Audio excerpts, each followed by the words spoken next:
Good afternoon, everybody. Welcome to the Sunday afternoon West Coast Space Show program. And I'm your host, David Livingston. Thank you for tuning in. And an interesting program coming up with Trisha Epp, who I will introduce in just a minute, and what I think would be really fascinating work that she's going to describe to us. A couple of very, very quick announcements. Tuesday is by request. People have been emailing me saying your wisdom team, Trisha, that's what I call all these people who join in. Initially, it was a sarcastic term, but I guess it stuck. But uh, this is the wisdom team. They reference AI a lot. So people have been saying, Mm, what do they do with AI? How do they use it? Which AI do they use? They want to know more what all of these people use and why they use it and how they use it. So I decided to put it together in a program. Listeners Thursday is a special program with Aerospace Corp. Karen Jones and Rachel Simmons on spaceports, and their aerospace paper is linked on our Space Show blog. And then Sunday, Andy Fracknoy, the Bay Area very noted astronomer who's been on the radio almost more years than I have behind me. I listened to Andy for decades, probably John has too. Um, is going to talk about the upcoming lunar total eclipse in the middle of the night in the Pacific Northwest and the West, and plus other astronomical things. And then I'm out of town for a while back at UCLA Medical. So that's our upcoming schedule. Remember, everybody, we're a nonprofit 501(c)(3). We live off of your support and your contributions. And if you like us, PayPal is on the right side of our homepage, thespaceshow.com. And those of you listening through Substack, you can subscribe and contribute through the Substack methodology as well. And we certainly appreciate that. And our guest today, the young lady in the middle, and in fact, the only young lady with us today, is Trisha Epp. She's in Canada, in Vancouver. She's an innovation strategist who leads space and science open innovation challenges for NIH, NASA, and other institutions. She's the director of innovations for NASA's Tournament Lab at Freelancer.com. And I will ask her to explain what Freelancer is in that relationship. And Tricia, welcome to the program, and also to tell us what the Moonshot program is. I guess it's big, bold ideas and big, bold visions that get attempted to put into reality. But let's hear from you. Welcome to the Space Show. Thanks so much, David. Thanks for the lovely introduction and a pleasure to be here. So I am the Director of Innovation at Freelancer.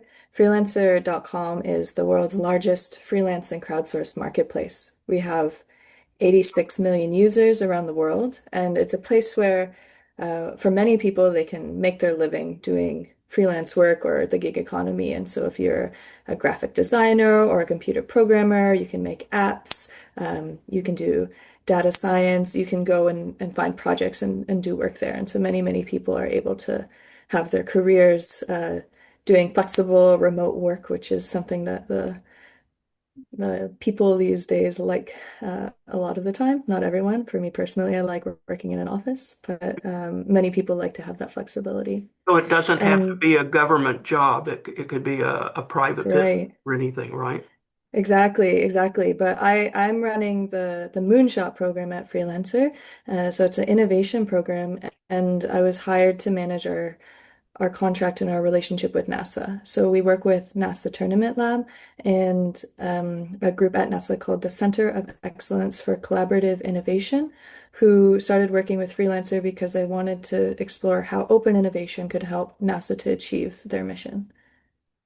What is the mission that NASA wants Freelancer to help achieve? Well, generally, I guess NASA's mission is to explore space Go boldly. and go boldly, yes. And the upcoming Artemis 2 mission, we have done several projects that have uh, humbly contributed to what's going to be going up. I think the latest I've seen is March 6th for that latest launch that's going back to the moon. And then for Artemis 3 as well, are you doing projects to help on the human mission to the moon? Some of the work that we've done, they are planning to apply the outcomes to future Artemis 3, 4, and beyond as well. Um, but nothing that we've done so far has been specifically only for Artemis 3 yet. One new item. Artemis 2 has been postponed till April Oh, because okay. You're because more of ahead than I am. there was a helium leak in the upper stage, and so there was a problem, and so it's been postponed till April. So if they're doing something for Artemis, does NASA have to approve the freelancer person who's stepping forward to work on the open bid contract, or is it automatic that they get to work on that project? How does the mechanism work? It's really interesting. So the majority of the work we do are called innovation challenges, which are basically research tournaments. So NASA will say, we need someone to figure out, well, I guess this is, I misspoke before. We had a program which is, how can we navigate on the south pole of the moon as we're trying to explore the Shackleton crater, which is difficult because there's no GPS, there's no magnetic field. The incidence of light is very difficult to it's quite disorienting. And then if you're actually inside the crater, there's no light at all. And so how are you going to navigate in those environments? And so we actually run a tournament where we say, okay, anybody in the world, or for NASA, sometimes there's certain countries that aren't allowed to participate, but it can be an international competition. Do you have ideas for how we can approach this problem? And people give their ideas, and uh, they might have the best one, and NASA is actually vetting the ideas, not the people. So there's some eligibility criteria, but the ideas are procured through Freelancer, and so then we deliver them to NASA, and then they go over them and say, okay, which of these can we use? How can we apply these? Do they pay for the ideas or people contribute them gratis? They pay for the ideas. Yes. Wow. Uh, pretty cool. But they don't necessarily employ the people to do the technology and to make the idea happen. They allow that to happen within the NASA structure. Is that understanding correct? Or can the freelancer actually work on the project? I think we're Yeah, so the way oh, am I lagging a bit here? no, I think you just froze up for a second, but I lovely internet. oh, You're, okay. you're fine now. Yeah. Thank you. The way the innovation challenge works is they'll put a prize amount. So they'll say, okay, $50,000 for someone who can solve X problem, and folks will compete to give their solution, and then the best solution or solutions will be then licensed to NASA. So they've worked on those solutions, and then moving forward, NASA can continue to work with those groups or the individual who offered that problem or that solution, or they can take those ideas and then engineers at NASA can move them forward. Does freelancer follow up to see the percentage of success rate of people who get a bid or a contract with NASA, and then does their idea go anywhere, or does it sink or swim, so to speak? So are there any follow-up stats on the rate of success or doom for the people doing this? Right. We have followed up with some people, but not systematically. So the people we have followed up with have said, yes, actually we have for example, a contract between, Kennedy Space Station and another, and we're trying to get this flown, like this idea that we put forward.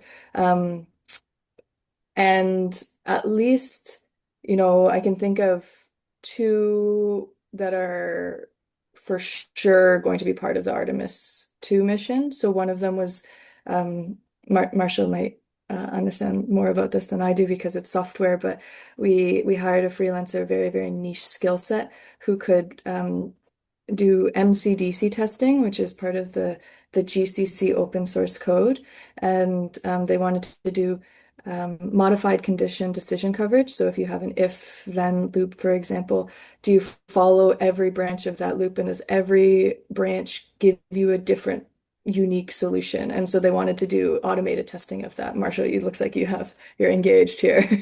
Yes, I have.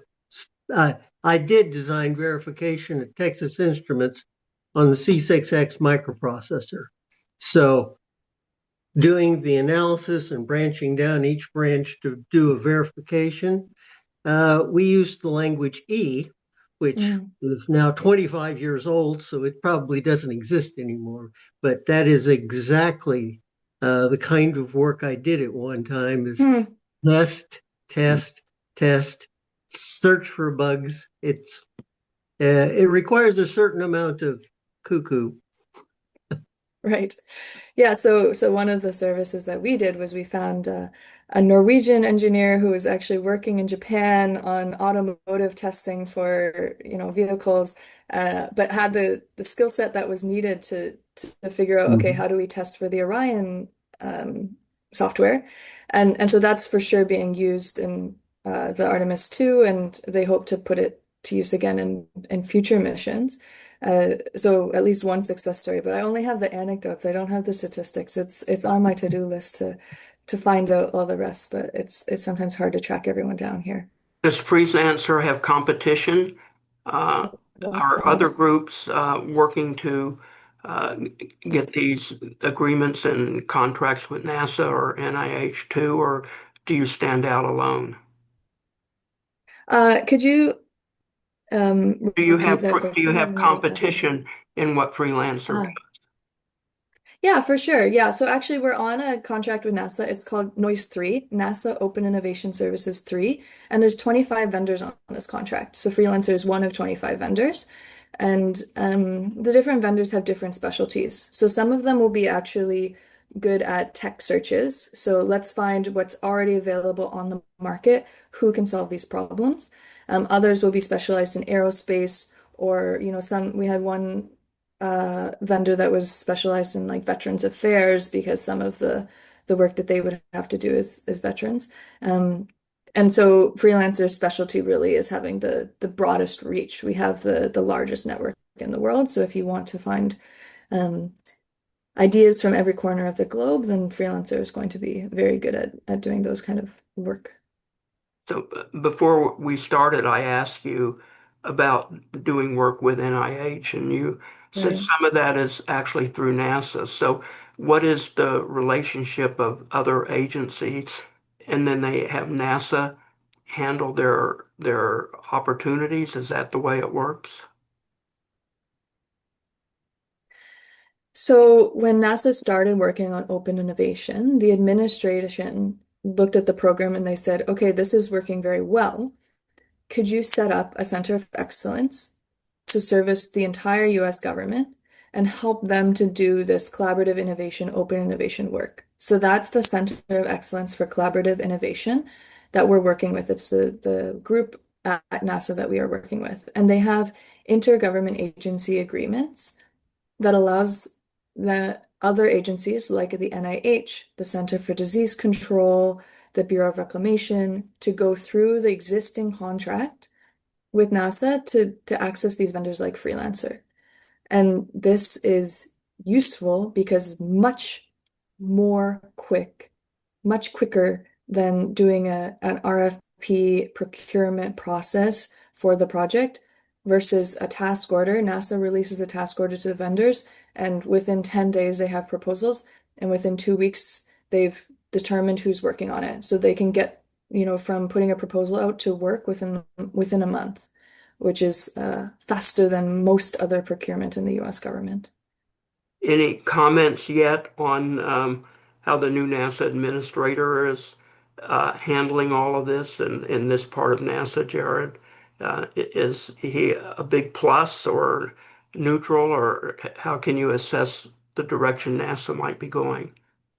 Well, when DOGE was going through the US government, so the Department of Government Efficiency, they uh, required everybody to interview with the DOGE agent and explain the value of what they were doing. And when they learned about this program, the NASA Tournament Lab and the Center of Excellence for Collaborative Innovation, DOGE said, this is exactly the type of program that we need. It's very efficient. It's finding new talent that it's not the everybody that's always interacting with the US government. Uh, and it's cheap compared to the rest of the procurement process. So we want actually more of this. Now that was before Jared took over, but my team was invited down to the Artemis rocket or Artemis 2 rocket rollout back in, I think it was February, maybe January, in Florida. And so they had the opportunity to meet with Jared and they didn't talk necessarily about this program, but it sounded like he was boots on the ground and meeting everyone and building good relationships across the centers, the NASA centers. AJ, you had a question? Yeah, I mean, you kind of explained this a little bit, but my question is about the NIAC program that NASA Mm. has, which is NASA Innovation something um, program, which is sort of similar, although, as you said, that requires a proposal and then all that it takes lot longer. Uh, and it's a little bit more money, 175,000 or something like that for the first phase. So how does that compare to what you are doing? Yeah, I would say I don't run the NIAC program, so I'm not intimately aware of like how exactly it works. But I suspect it's more like traditional procurement. And some of the barriers in traditional procurement are uh, if you don't do exactly the right thing when you're submitting your proposal, you Hmm. can just get like cut in the first round. And so even for the Noise 3 contract, which we are on now, they required you to submit, I don't know which one, like a Word document. And some people submitted a PDF document. And those who submitted PDF documents were immediately eliminated from the competition. Right, something so small like this, like, okay, you sent in the wrong document type, you don't have an opportunity to send in a new document type. Resubmit. You're just out, right? And so if you don't already know how to navigate government procurement, you're really at a disadvantage. And so for new players to come in who don't know how to navigate that, it's very hard to get a contract, and often you don't get feedback. So you don't know exactly what you did wrong. Yeah. So you find the consequence, the same people get to work. You have the same prime contractors who get to work with the US government over and over. It's very hard to get new players in. And so the work that Freelancer does and other vendors on the Noise 2 contract is we lower the barrier quite significantly, where it's just your idea that gets to compete. Um, and and now once you're through that barrier, you can continue to work on new programs. And so we ran a program with a partner called Ensemble. Hmm. And it was a NASA Sustainable Business Challenge. And the question was, can you use NASA Earth sensing data to create a business that's going to be commercially viable? So maybe it's an insurance business, maybe you have disaster relief, something like this, but you're using that data, so it's making use of the vast amounts of data that NASA is providing for free. And uh, the top 10 business ideas who came through that program, we then put them through training for how do you get an SBIR grant with the US government. So then prepared them to have future carry-on work with the US government. And they're probably about the time where they're going to be applying. So we'll have to, as David mentioned, follow up with them and see were they successful after they went through this program to get that carry-on work with the government.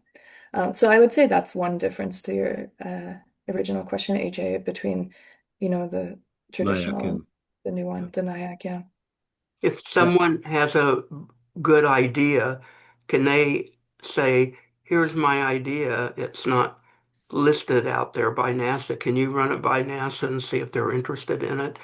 So That's kind not, of, it's usually the other way. it's, Yeah. So NASA will say, okay, here's our topic. Here's the topic we have funding for. uh, And let's get some ideas in that topic rather than free solicitation. okay. AJ, Mhm. you were going to say something else? Um, well, I mean, these topics, are they kind of published, and that you have the set of topics with you that you can share with us, or something like that? Yeah, so they're not published publicly Hmm. until they become a challenge. So until they become a launched program that we're asking people to participate in. And there is a pipeline of work that's coming up, um, Yeah. which I can't off the top of my head. There's like a NIH mRNA program. That's the only one I can think of that's Hmm. that's coming to mind right now. But it happens very quickly. So sometimes we have a pipeline and we know next week a new what they call task order will be coming out. Hmm. But sometimes it's just a surprise. And now we have 10 days to write a proposal about a new topic, like how do you detect small space debris that's a millimeter to a centimeter, and how are you going to run a program like that? So um, we don't usually have that much advance notice of what the topic is going to be. How do the freelancers find out what's available for them to show an interest in? Is it on your website? Do they go to a NASA site? How do they find out what they can uh, provide a solution for? For the programs that Freelancer is running, it's on Freelancer's website, and you'll be able to find it typically in the contest page, and there'll usually be the top value contest. So if you ever wanted to filter by contest, you can filter by value. And we're about to launch a specific innovation challenge browse page, so you can look at only these kind of top level, very Hmm. technical types of challenges. You can also find them on the NASA COSI page. So that's the Center of Excellence for Collaborative Innovation, COECI.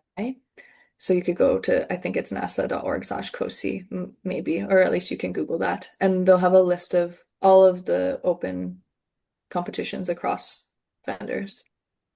Marshall? Mhm. Um, I used to do some military work where we had to do the request for proposals, Mhm. and we would get a document that basically said, here's how to write it, here's the main paragraphs, here's A, B, C, and D. And it sounds like your team basically, oh, we already know how it's supposed to be done. And, you can help edit it and make sure it's right. But the real question is, how often do they change it? Well, for the competitions, we for every competition we make a unique submission criteria, Mhm. and and it depends on really the what the competition is. So if we're just asking for a white paper, for example, a white paper solution, how do you refuel spacecraft in microgravity? And we'll say, okay, you need to have a concept of operations, and you need to tell us the weight, and you need to tell us the energy requirements. Um, Mhm. those are the things you're going to have to submit, and it has to be a 5-page PDF. And it's not like a traditional RFP. So it's only a white paper that has the information that is just about the Mhm. idea, and you wouldn't say anything like about the business or about your past history of work or about the personnel who are involved, right? Like so it would be Mhm. just like the idea standing alone. And then if they wanted to move forward with that idea standing alone, then they would, bring them into a next phase, for example, which might be, okay, let's do a prototype of this, or Mhm. let's give some more conditions about how it would work. Mhm. Well, And then you get one that asks for just cost and so on. So you're basically doing them on the fly as required. Yeah, so we're given a problem, and Mhm. we're doing a very specific problem deconstruction.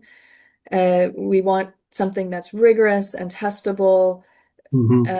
some evaluation criteria that in advance the solvers are going to know about for when, they understand how they're being evaluated. And then usually the evaluators are uh, NASA staff who, the contest owner has pulled on their relationships and they've asked, okay, here are a bunch of people who have the technical expertise in order to be able to judge um, the reality of those solutions, and they'll be able to go through the evaluation criteria and evaluate the entries. I Yeah. was thinking that due to the limited scope of the requests, that Hmm. you probably have to have a the engineer type that can uh, do the personality work, which you seem to be very good at, and also be able to do the write-ups. Uh, Hmm. I was good at the math engineering, but I was terrible at write-ups. And Mm. uh, I'm a lot better now. I almost have the personality. So, do you see certain personality types, or does it seem to be a total hodgepodge of uh, just random people like you have here?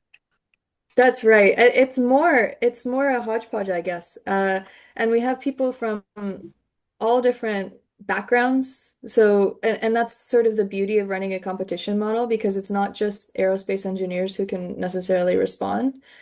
And so versus if you were an organization who is trying to just hire staff who can solve this problem, you probably have an idea of like, okay, they probably have 10 to 20 years experience, maybe more, and they're an aerospace engineer and they should have worked on these kind of systems before and they need to understand this certain thing. And it turns out someone who can solve the specific problem that you have might not have all of those backgrounds. So if you can decompose the problem and take away the industry specific jargon and the acronyms and Mhm. like all of this stuff, then someone from a different industry can look at it and say, "Oh, that looks like a problem I've already solved.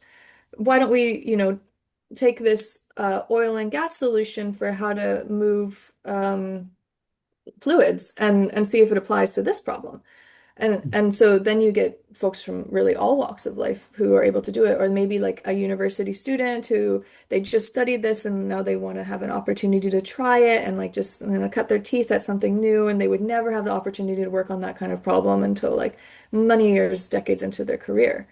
Mhm. Um, and we've had people come over from like psychology who looked at a problem and said, "Oh, I could do a storyboard to explain that thing," and now has totally pivoted their career and are sending up in this year like programs to the moon to figure out, okay, how do plants grow on the moon? And so it really can be a career trajectory change as well for people who participate.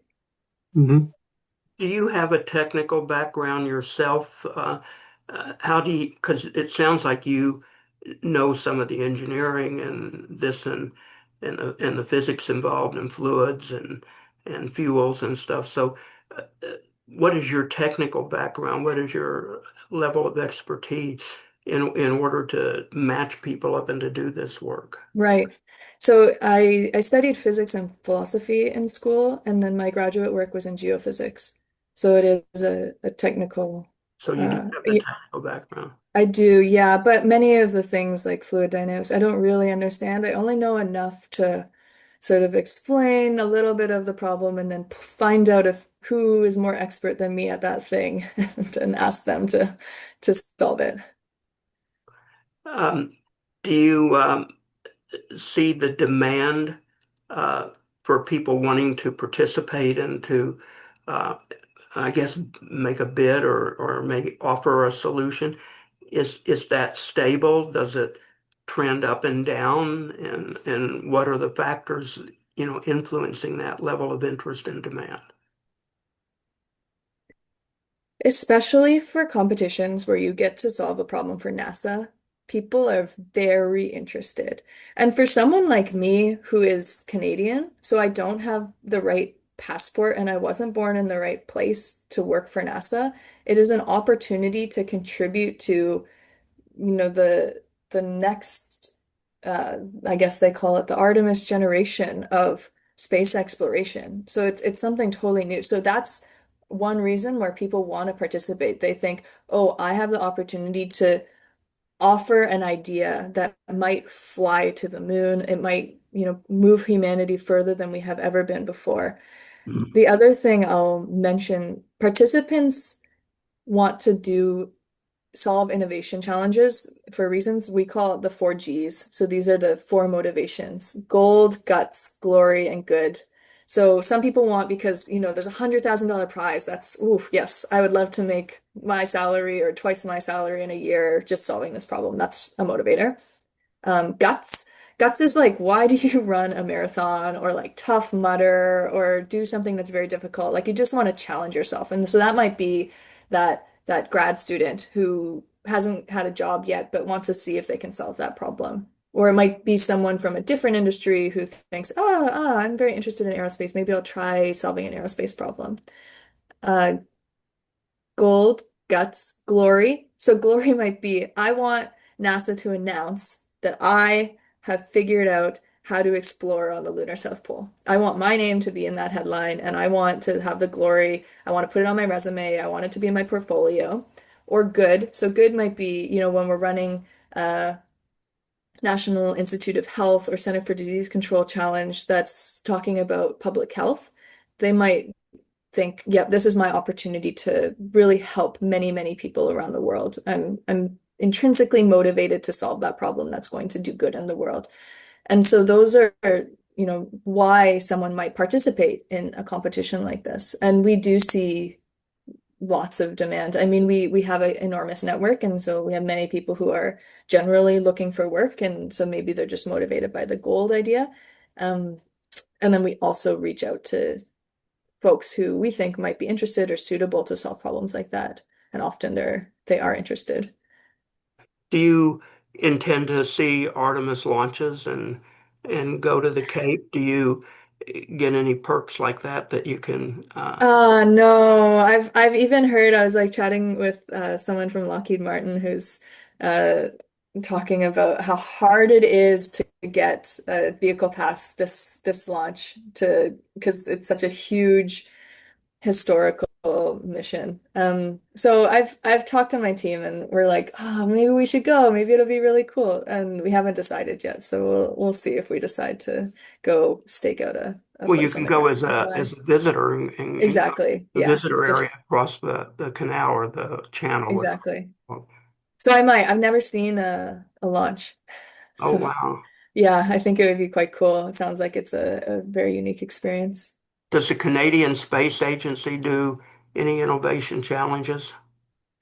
I have been trying to get them to run innovation challenges. I've like been calling them. I had a couple presentations with them and they're like, "Oh, well, it's not like part of our budget this year." So I think they've run some. So there's the Canadian Defense um Department, I think is more active doing that kind of work, but I think probably the Canadian Space Agency has partnered on some, but it's not a huge part of their program, and I really wish it would be. Are Uh, there I think in the future. U.S. Defense Department, I guess it's a War Department these days, Right. challenges that you work on? Like, could there be a challenge to design a weapon to do A, B, or C, or a weapon to defend against the new supposed Russian hypersonic missile? Do they put out challenges like that, or everything is more or less secret on that level?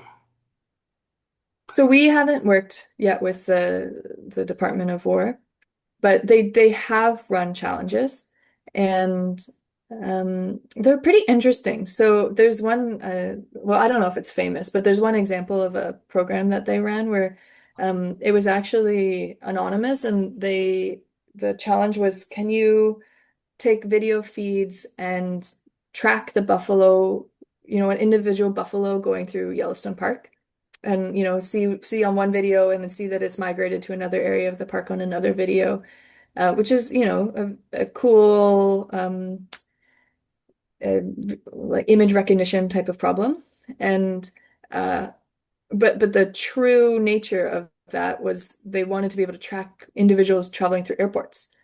So they're able to take, okay, here's the solution, and then it's actually an analog problem for something else that they actually wanted to solve, but they didn't want to really tell everyone what you're doing is tracking people. So they created this other thing that they can apply. I wouldn't think people would think they're interested in tracking buffalo in Yellowstone. So they Right. I think that's probably a bad disguise. Um, Well, I also wasn't clear that it was by the Department of Defense. So if you say, okay, actually the parks want to track this, then maybe, or like a biologist wants to track this, then maybe it could be. So they might have programs like that where they've disguised it as something else. because I know they track animals and sea life and whales Mhm. and things like that, but I think that's more for conservation. Exactly. Would you ever see a challenge by, say, Boeing on how to fix their Dreamliner problems, or that's not something that would ever be an innovative challenge? No, absolutely. We've done work, a little bit of work in the past, and with with Airbus, for example. And I don't know the specifics of the challenge because I didn't run it myself, but we would love to work with industry. And that's actually, you asked me about the beginning about the freelancer moonshot Right. program. Bless you. And I didn't explain it fully. So we've been working with NASA for over a decade now, running these innovation challenges. And the what we've launched just in January, the Freelancer Moonshot program, is opening that up to businesses, corporate and other governments. So I have a presentation coming up with, for example, the UK Space Agency. I've been talking to the Australian Space Agency to see, and as you mentioned earlier, the Canadian Space Agency, to see are they interested in running these innovation challenges. So, a company like Boeing that clearly we have years of experience and success stories in the aerospace industry, aviation industry, we would be able to apply our methodologies to them and to give them new approaches to some of the problems that they have. So if they're listening, Uh, please Uh, call yeah. me. One, can I one, ask you if there is a there is a need or announced need by NASA to put some kind of fission reactor on Mm. or in on surface there. Hmm. Has anything from that kind of topic come through to you, or is there something that we can say, for example, if a person has an idea about a type of fission reactor that one can, which is a novel idea, one can put on the surface of the moon. Is that something that has come through to you as a topic, or is this something that can be, proposed? I understand you said you cannot do unsolicited proposal, but something similar. We haven't seen that come through yet as a topic, and I don't have any programs that are running right now where it would be kind of Applicable. exactly applicable. Um, but like I said, I don't in a month it could be totally different. Like in a month we could have already launched a challenge that is exactly this problem. Mm-hmm. And because I feel I have the sense that NASA is sort of ramping up the Moon Village idea. And even Right. when, last year at the IAC International Astronautical Congress, they were saying we want to have in the next decade, a village on the moon. We want people there. Mm-hmm. So they're making these bold um, goals and statements and really doubling down on it. Then these sort of problems, like you're mentioning, like how do we provide energy to them, is will certainly be necessary. Yeah. So, I mean, I proposed two times to NIAC. One of the Mm, things that I mentioned, another thing I observed is that about uh, 50-60% of their awardees are mm, universities. About 20-30% of their awardees are NASA centers themselves, people from right. centers. And only like 5 or 10% once in a while go to industry or person or something, and industry mostly, even small scale industry. Is there anything like that in your thing in terms of, you know, percentages mostly going to universities or anything like that? I would say mostly Hmm. it is individuals, individual contributors who are participating in this. It depends on the challenge. So we're running a program with the National Institutes of Health, and it's a Yeah. genome editor delivery challenge. Hmm. And it's a 5-year, $6 million program for how can you deliver genome editing to specific cells, tissues, and organs? How can you get it to cross the blood-brain barrier? No, this is very advanced. It's very unlikely somebody in their garage has a laboratory that is Yeah. able to test crossing the blood-brain barrier. And so we have now a final six. Five of those are university labs, and one of them is a biotech startup. But that's a bit of Hmm. an outlier. Most of Hmm. our programs are much more accessible, and so it's university students or retired mathematicians or Hmm. someone who's, a young professional, but maybe not exactly working on the stuff that they are educated in, and so it's an opportunity for them to go back to their education and apply it. So is it at 50,000 to 100,000 dollar level mostly? Um, Or is it, Or usually minimum, yeah, I would say like 100,000 up is typically like the prize pools that we are able to award. I see. Bill, Okay. you A can little bit have about the selection process. Like, are the people who are evaluating the various proposals, are these like qualified NASA people? Are they stuck in their ways, or are they actually are they really looking for innovations and very new ideas? Like, can you give us a sense of who these people are? Yeah, usually the judges would be NASA employees, and NASA always has the final say and who the awardees are. But when we're doing the challenge design, so we'll be given the process is we'll get a proposal, get a request for proposal. Freelancer will propose and we'll say, here's how we think we're going to run this challenge. It's awarded to Freelancer, and then we spend 4 to 6 to more weeks in challenge design. And so usually there will be the project owner at NASA who's like a NASA staff or a couple NASA staff members, and they've chosen to run this innovative, open, collaborative program. So I would say they're pretty open-minded. And with them, we are saying, here's the submission criteria, here's the evaluation criteria, here's the background information that people will need to know. And and then there's the challenge launch period where we're soliciting all of those ideas to come in. And once we close the challenge, we have all of the submissions, dozens or hundreds of submissions.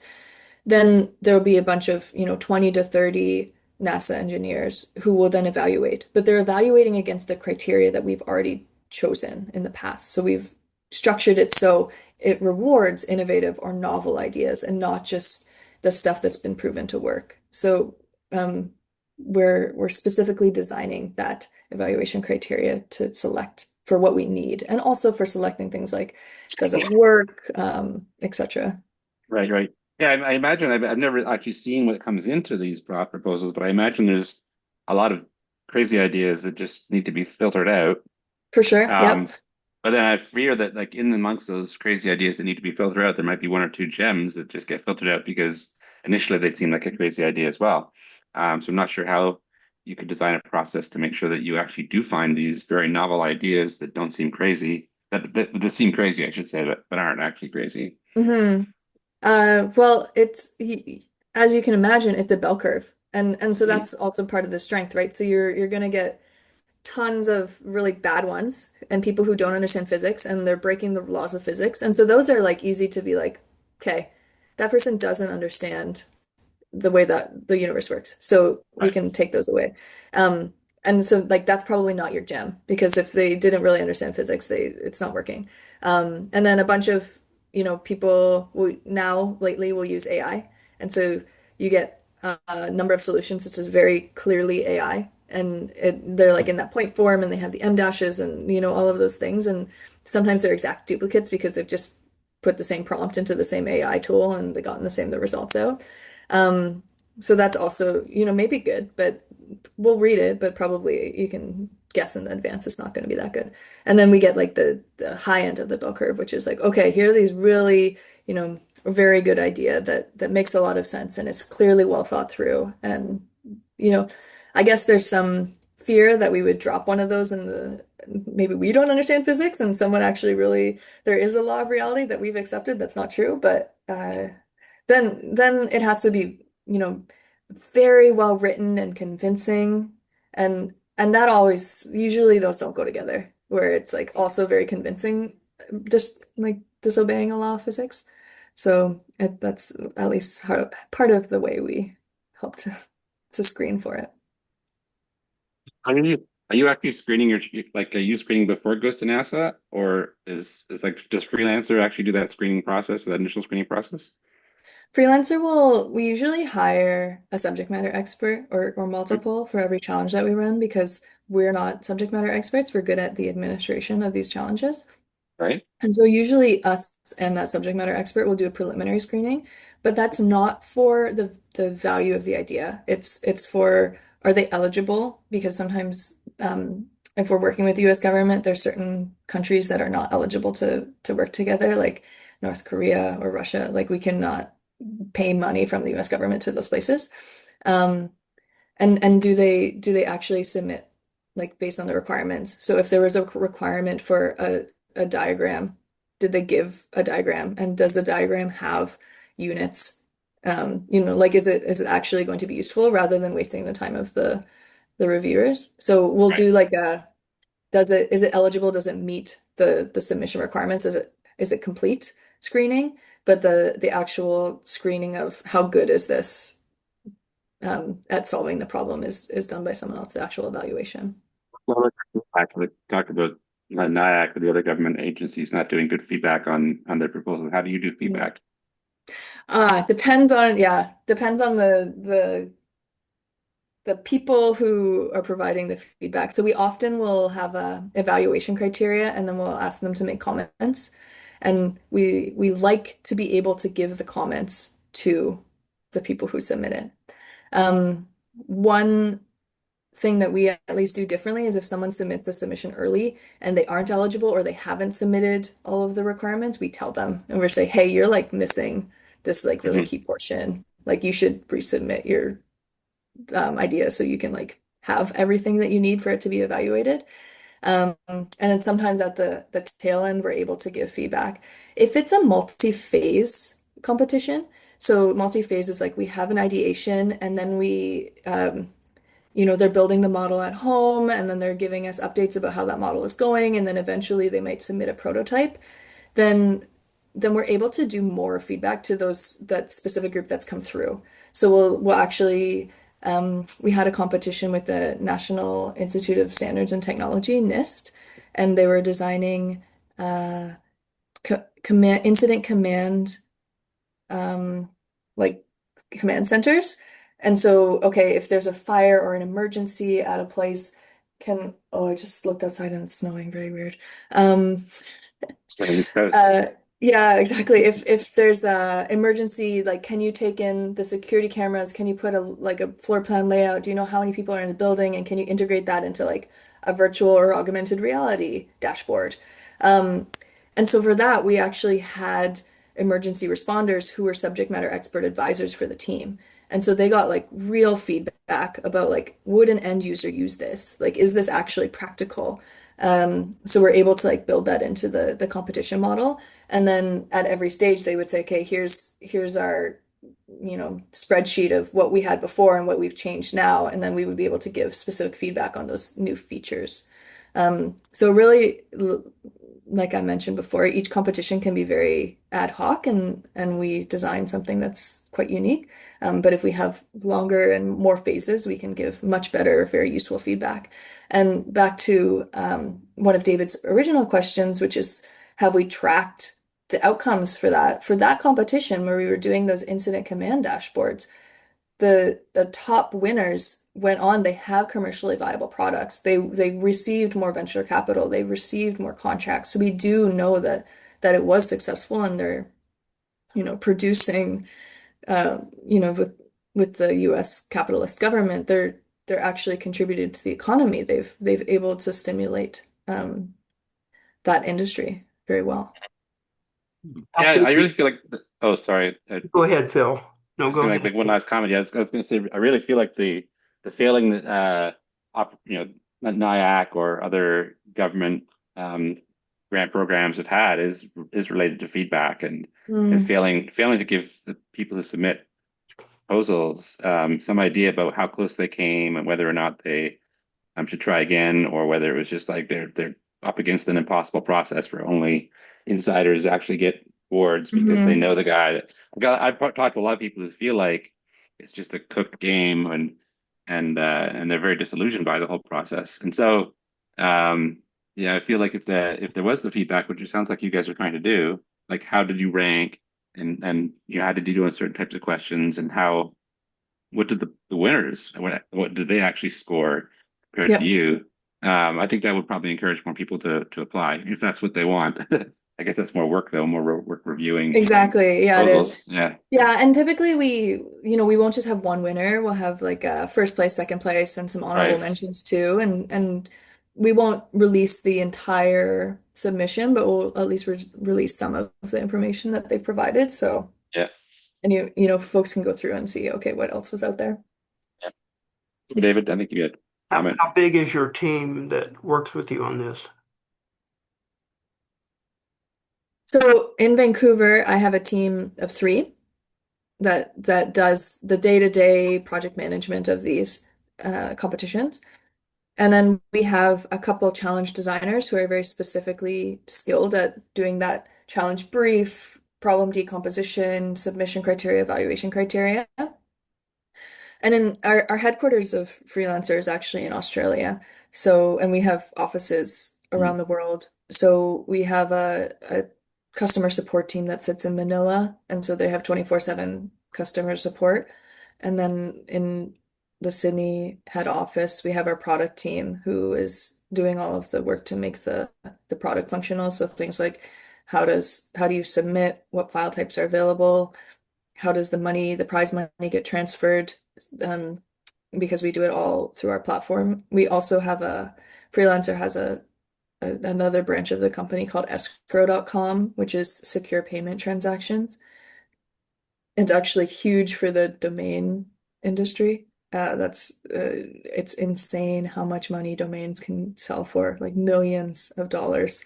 Where if you want to buy, well, obviously, like X.com or something, but yeah, if you want to buy a domain, it can be very, very expensive and a lucrative business. So we have another branch of the company that's escrow for those high value transactions, not just domains like cars or planes or things like that.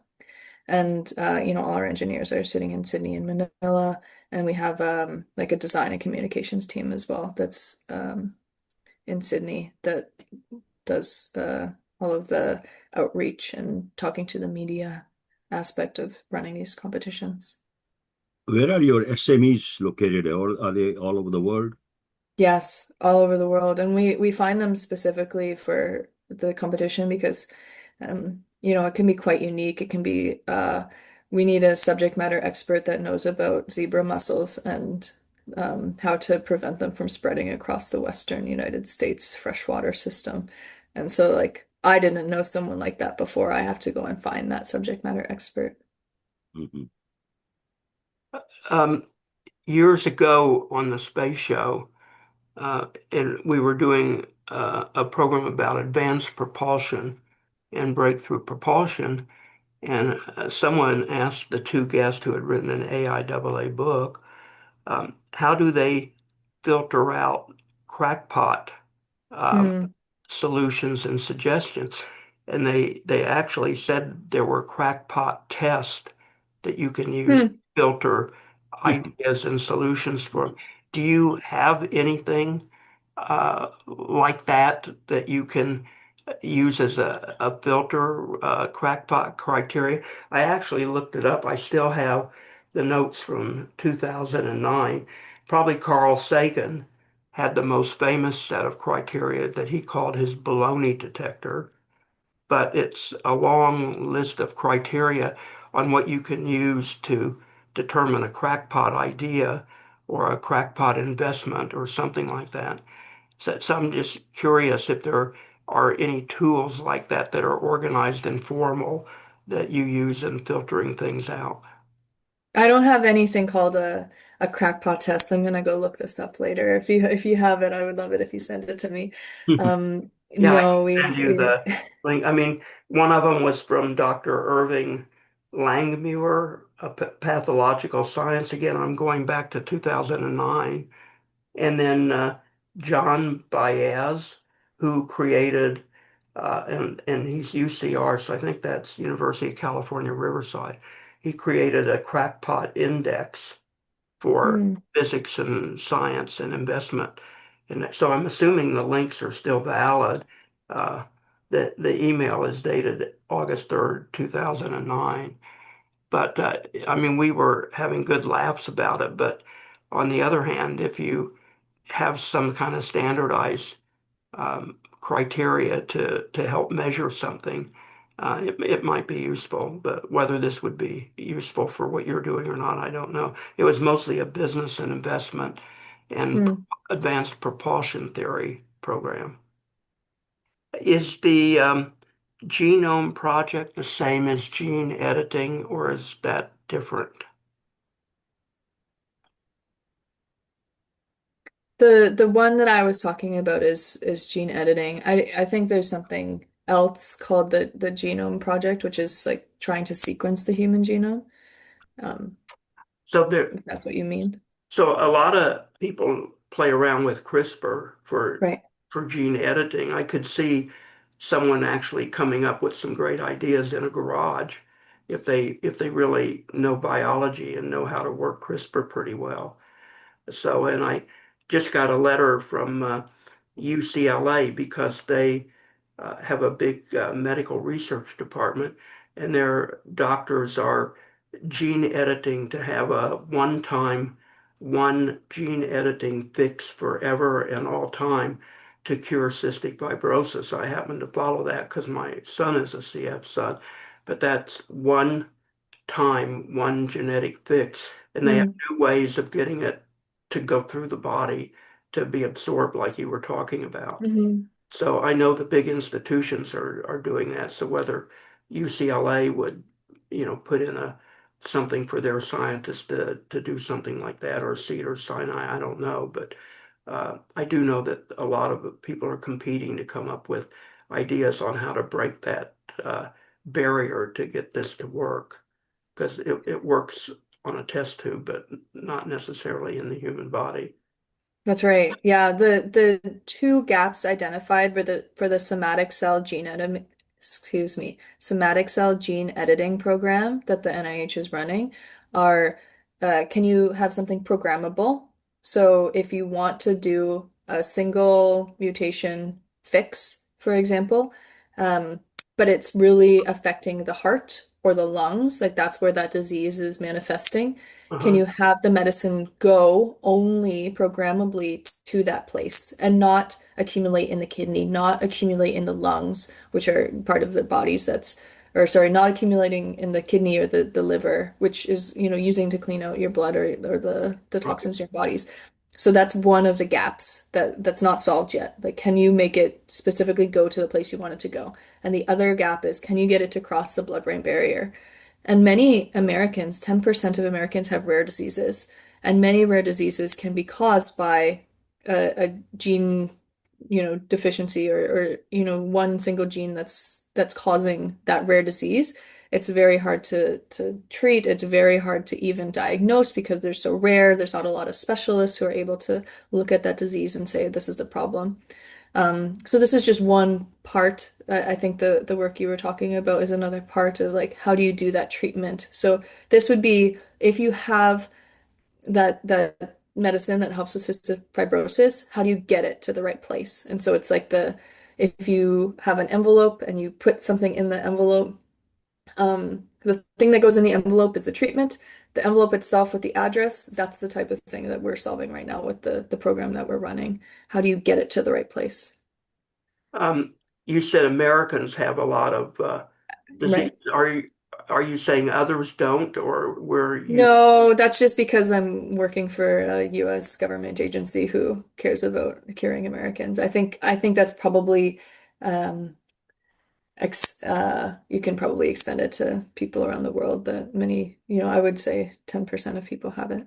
So But it seems NASA has a huge human spaceflight medical program to deal with human spaceflight medical issues. I know Baylor does a lot of stuff, and the Trish Institute. I guess it's not related to you with your name, That's but cool though, eh? do you do anything? Have you seen any things come out for human spaceflight medicine from NASA? Yeah, there's a program that should be starting soon. Um, that's asking people how do you solve and there was like a small call you all might have seen it earlier. We have where we will have data collected on the 4 astronauts going around the moon, which is a very small sample size. Right. And so what kind of methodologies, data analysis or medical analysis methodologies can be applied to that very small sample size in order to get the most out of the data that we have.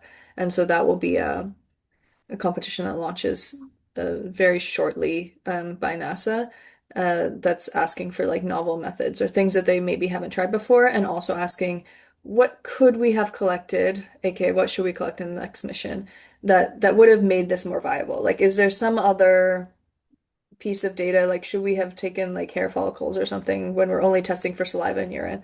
Um, should we have done something else that would actually have given, added a whole new dimension that we would have been able to analyze? Um, have you seen anything come in for solutions to what's behind the UAP problem that we keep hearing about, uh, and NASA talks about, and the Navy and the Air Force talk about with their pilots? Have you seen any technology, anything like that, for a solution to what could move like that, if it, assuming it's real? No, I haven't. I've only heard, probably what you've heard and probably less than what you've heard of people describing these uh unidentified both in water and in air. It seems Uh, like it's moving in a way that it shouldn't be moving, but I haven't actually seen any official documentation about it. what's the most exciting project that you have participated in, that your Hmm. organization?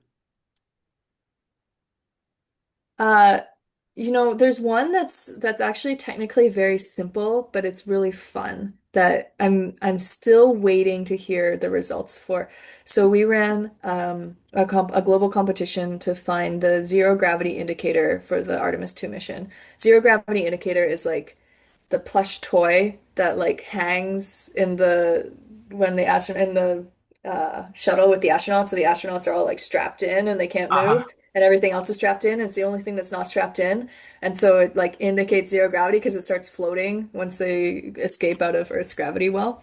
And usually it's like an astronaut's kid's toy, or they're plushy. Uh, But we ran this competition which was trying to it's a social campaign for NASA that says, okay, let's get people involved, let's get people excited. And so we had 25 finalists from around the world, and there was like a kids division. So there's like finalists from like grades K to 4 and 5 to 6 and 7 to 12, and then adult division of like finalists that came through. And it was fun because we got thousands of entries and, videos of these kids who like created this and explaining this is why it represents humanity and not just America, and here's how we're uniting everybody. And and I think they're going to announce it when they launch the shuttle because they haven't even told us. They've clearly made it. They fabricated it in the thermal blanket lab. But we don't know what the winning design is either, even though we ran this competition. So I'm very excited to see who's going to have the did you final have a designs. favorite And design entry? I did, and I don't even think it was in the top 25. It was I really liked the concept of like it was a turtle, and on the underneath it had like this like design of stars, and then it had like a I think it's like wings, turtle wings, were like rainbows or something like this. It was a very cute, colorful design. But there were some other really nice ones, like a giant that had a little guy on his shoulders, and there was an Artemis, um, goddess with a bow and arrow kind of design, and Uh-huh. um, some probably axolotl designs of the very popular little creatures these days. So all kinds of fun. On the other side, is there a challenge that really disappointed you? Oh, that disappointed me. Oh, yeah. But okay, so that we had actually a NIAC challenge. And it was okay, so we have all of these NIAC concepts that are like 10 decades away from existing, and so like 10 to 20 years. And it was an art challenge. So it was like take some of these ideas and like make an art poster of it so it can be like better communicated to folks and get people excited about it. And it was super fun, and we got some really great designs. But it was around the time where AI art started coming out. And so we didn't have anything in the rules about whether you could or could not use AI art. Um, but NASA is very good at PR, like really, really good at having a very good reputation and getting people excited and not being controversial. Um, and so they didn't publish any of the winners because most didn't use AI, but some did use AI, and they were just like, we don't want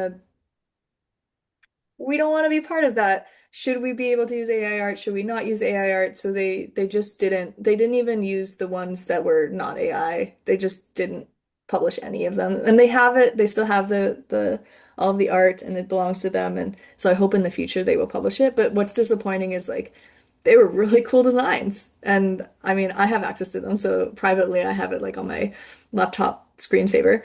But it's really a shame that they didn't tell the world about like these cool stuff that folks have done, and the Nyack concepts themselves, and also the artists that created the representations.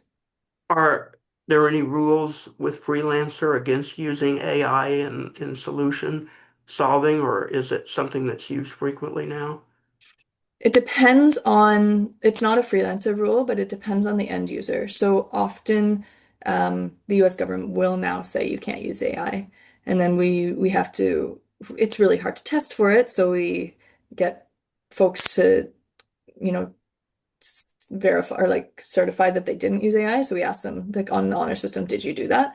And then we do test and we see like, okay, does it seem like it was an AI made solution, which some are very obvious, but some are not so obvious. Um, but it depends on the contest holder. So like for example, David, if you wanted to come up with um, a special anniversary logo for the space show, you could run a contest on Freelancer right now. You can make an account for free, and you could say, okay, here's like our current logo, and make me uh anniversary year of the horse version. And then you could run a contest, and you could say use or don't use AI, but you would have to test for it yourself after and make sure people did or didn't use it, depending on what you wanted. Well, I imagine if they used AI, they'd still have to be pretty creative in the programming Hmm. to make it. So I don't know why thered be an objection to using AI because you have to tell it what you want and be creative in what you tell it. Well, I think uh, some reason that people don't want to use AI is because it was trained on artist art without the artist's consent. And so you can say, make this in the style of this artist, and that artist might not appreciate that this, for-profit AI company has stolen their work and then used it to train their, um, They have yeah. Well, absolutely 100% stolen space shuttle work to the degree Hmm. that it wiped out our website with their Is that so? Oh absolutely. my. Finally, we had to go to Cloudflare, and we run Mm, Cloudflare under attack 24/7. Because as soon as right. we take it off of under attack, the site will go down again. And we've got 25 years of data of people, email, Hmm. projects, books. I mean, it's just a huge amount of data on our thespaceshow.com site. And we could track them. They were coming from Brazil, China, as well as the United States. Now I don't know what Hmm. Brazil had to do with it. I guess there's some companies doing training in Brazil uh, Hmm. with their crawlers, and there's no way to stop it.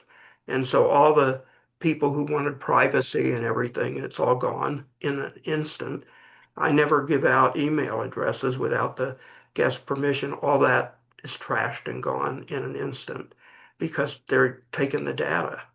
And Hmm. and there really isn't that I know of a defense against it unless you run a program like Cloudflare that can stop it because it requires you to identify as a human. Right. And the modern language crawlers can't identify. They don't stop to say, yes, I'm a human. They just go, so they get blocked. But Hmm. it is a huge problem, and it took out our website for a good portion of 2025 before we finally had to put in Cloudflare. And we're just a puny little website, but it had a lot of data on it. So, uh, Yeah. So I think it's less about like the quality of output someone would choose not to get use AI, and it's more about the like ethical concern about AI at all that someone might have an objection or an organization might object to using maybe that kind they'll of. have to run a slogan that says they're approved like the chocolate producers run. Are you familiar? So, so there's a certain kind of chocolate that has been approved for producers who don't exploit third Oh, world like fair companies. trade maybe? Yeah, fair trade. I forget what it's Yeah. called for the chocolate industry, but if you like go to buy Elite chocolate, not the brand Elite, but Elite makers, it'll Hmm. say on it approved for fair trade or whatever the organization is, uh, so that you know that you're not exploiting Africans growing cocoa and they're getting Hmm. a fair percentage of the profits and the revenue and working conditions.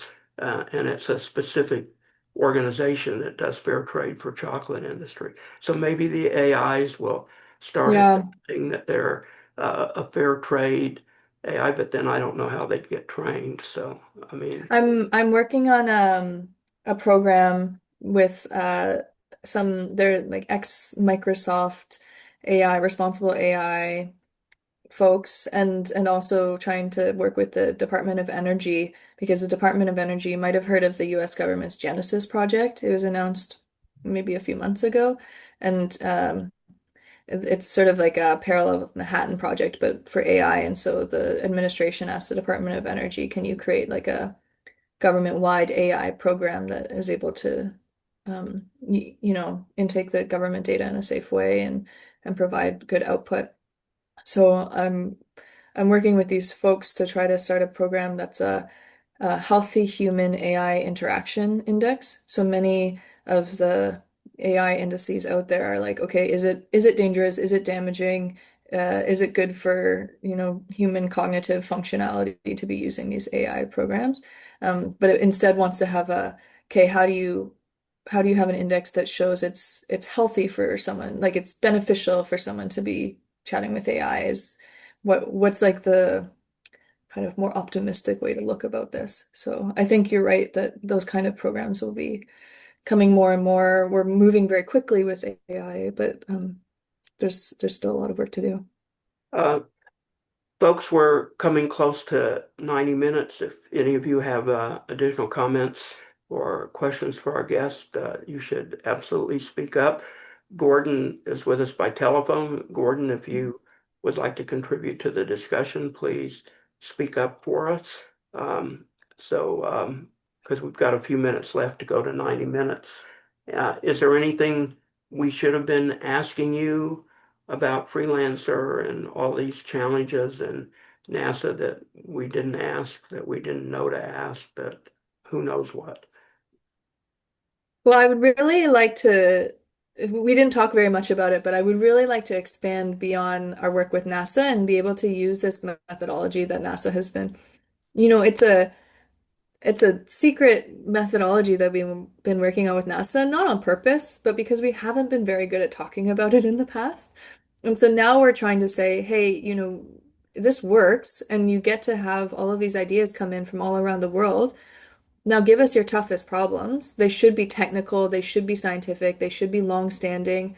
Something that you said, this industry has been doing it the same way for the last 50 years. Like that's a really good opportunity to get someone from a different industry with a different mental model, with a different background to look at the problem and to come up with a new solution.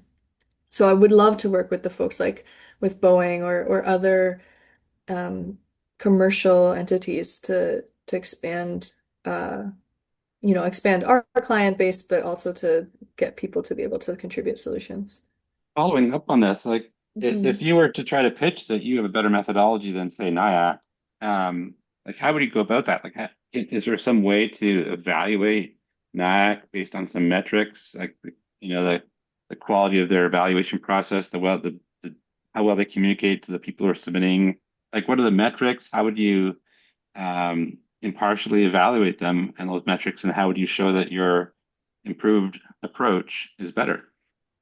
So one published paper that we did earlier, I mean, it's like a white paper, not a peer-reviewed paper, alongside NASA, like almost 10 years ago now. And in 2018, we released this. Uh, but it was saying we actually found 80 to, I think in some cases, 99% cost savings compared to traditional RFP methodology. And so part of those cost savings come from the fact that uh, the RFP process is easier, but a lot of those cost savings come from the fact that when you do a traditional proposal, RFP, or grant, you get like, your proposals, you choose maybe the top three, and then you choose the one you're going to do, and you pay for the work, and then you get like some procurement result. And the flip side, the way we do it with innovation challenges is you only pay for the result. So you don't even pay the prize amount if nobody gets to solve that problem. And we've had, the Bureau of Reclamation came to us and said, "Can you do this river modeling?"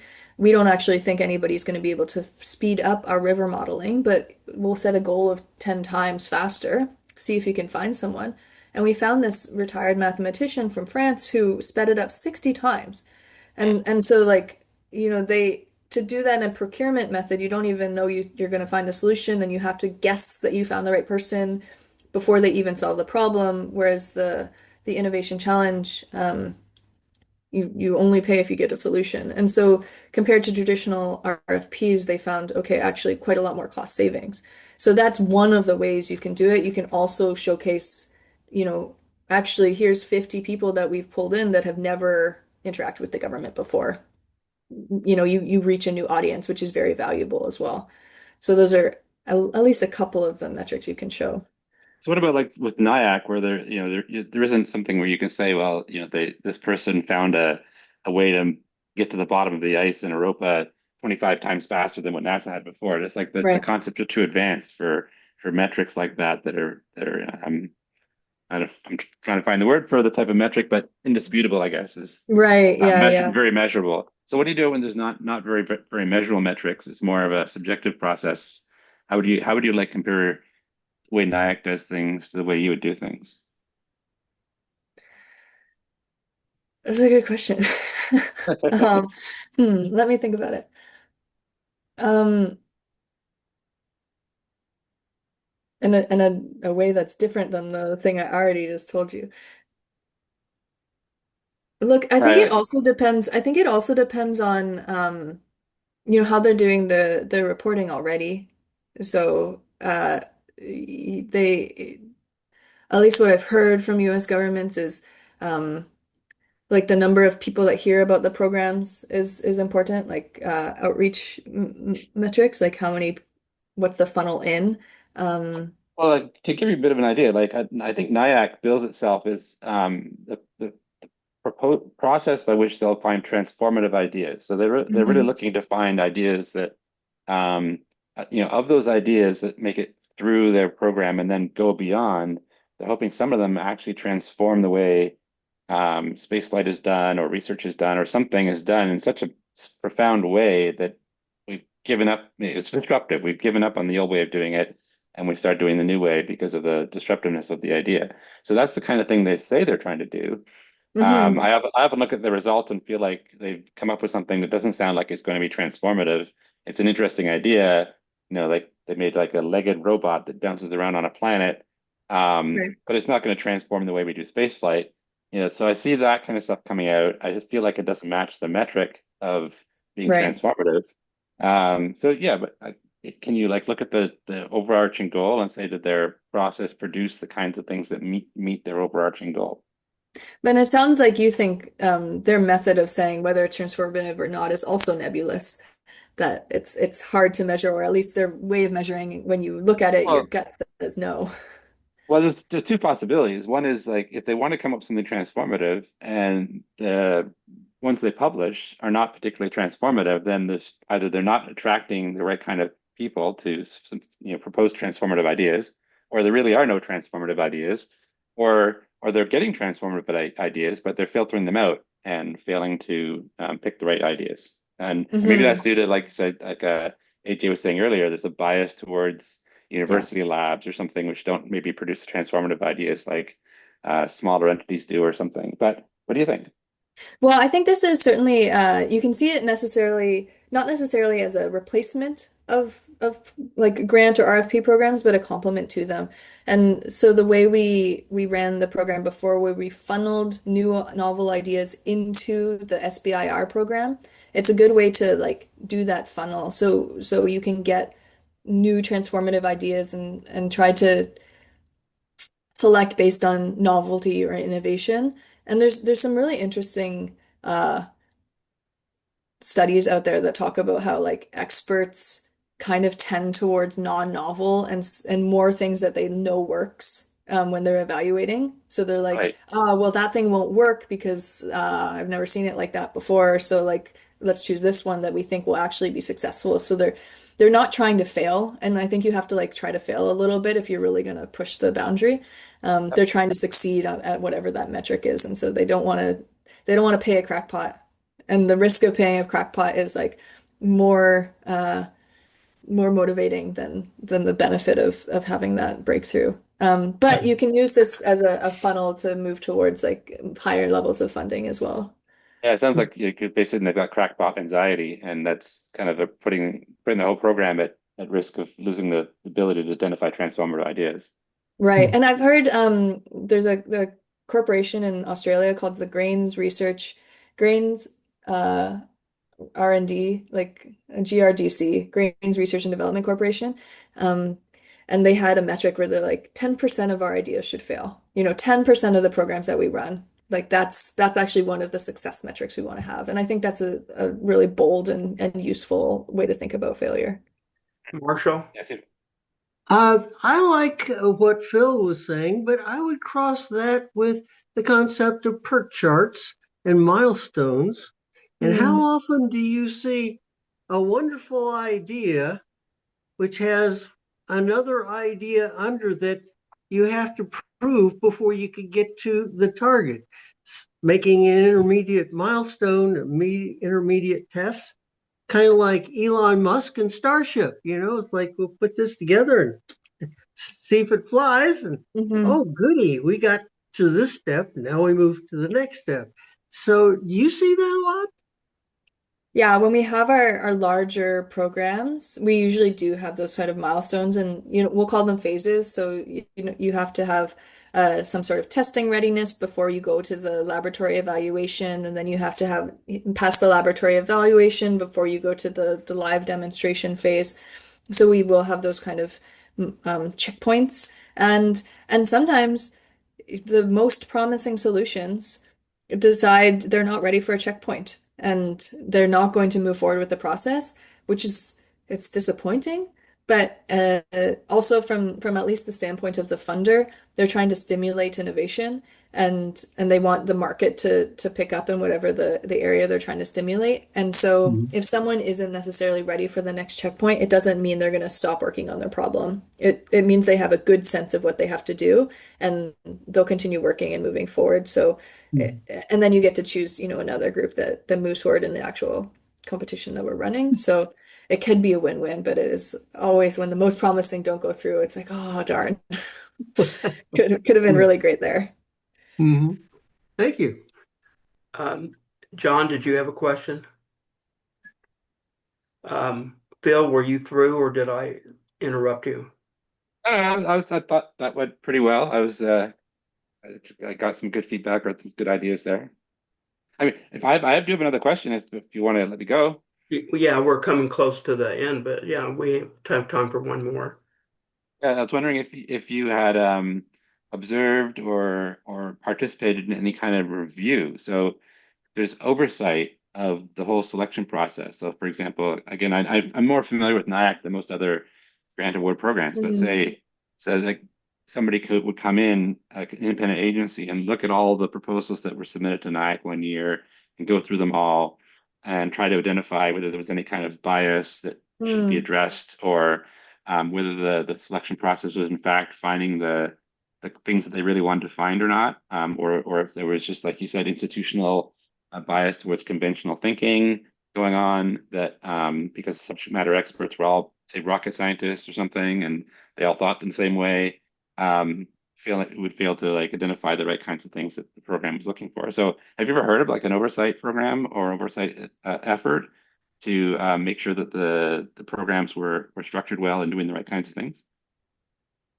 I haven't been part of anything like that. It sounds like a very useful and good to have a third party come in and, just see with fresh eyes, like, are there Yeah. any, this is the way we've always done things and that don't make sense. But I haven't participated in any of them Yeah, specifically. or I guess we haven't heard of any either. So Mm.